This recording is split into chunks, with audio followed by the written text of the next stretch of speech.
હાય, કેમ છો બધા? મજામાં?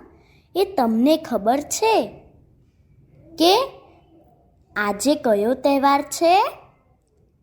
શિવરાત્રી. હા, પણ તમને ખબર છે આ શિવરાત્રી કેમ ઉજવાય છે?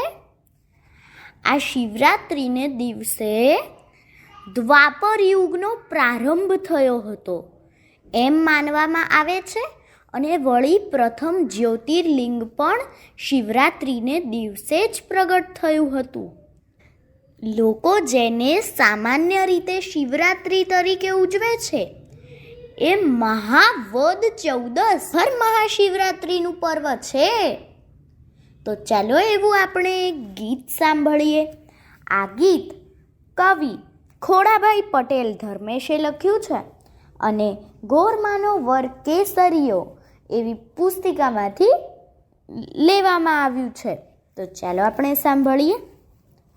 ચાલો ભોળાનાથના ગુણ ગાન ગાઈએ, ચાલો ભોળાનાથના ગુણ ગાન ગાઈએ, ચાલો ભોળાનાથની શિવરાત્રિ ઉજવીએ, ચાલો ભોળાનાથની શિવરાત્રિ ઉજવીએ, શિવરાત્રિ ઉજવીએ, ભોળાનાથને રીઝવીએ, શિવરાત્રિ ઉજવીએ, ભોળાનાથને રીઝવીએ, ચાલો ભોળાનાથના ગુણગાન ગાઈએ, ચાલો ભોળાનાથના ગુણગાન ગાઈએ.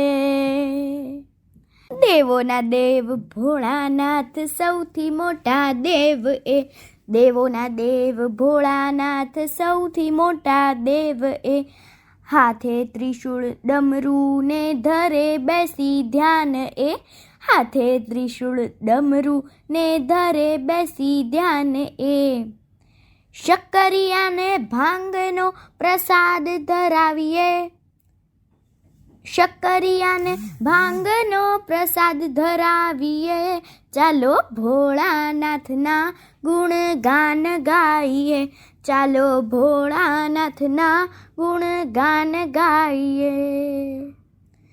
અજર અમર ભોળાનાથ મોટા મહાદેવ એ, અજર અમર ભોળાનાથ મોટા મહાદેવ એ, સતી ઉમિયા પાર્વતીની સાથે વિશ્વનાથ એ, સતી ઉમિયા પાર્વતીની સાથે વિશ્વનાથ એ, ચાલો સૌ ભેગા મળી ધ્યાન એમનું ધરીએ, ચાલો સૌ ભેગા મળી ધ્યાન એમનું ધરીએ, ચાલો ભોળાનાથના ગુણગાન ગાઈએ, એ ચાલો ભોળાનાથના ગુણગાન ગાઈએ, ચાલો ભોળાનાથની શિવરાત્રિ ઉજવીએ, એ ચાલો ભોળાનાથની શિવરાત્રિ ઉજવીએ, શિવરાત્રિ ઉજવીએ, ભોળાનાથને રીઝવીએ, શિવરાત્રિ ઉજવીએ, ભોળાનાથને રીઝવીએ,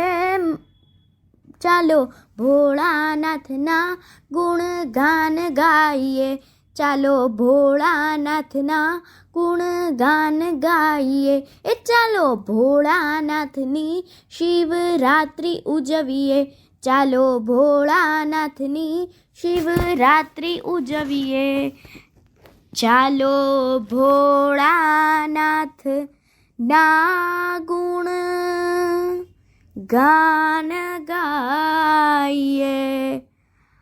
અસ્તુ.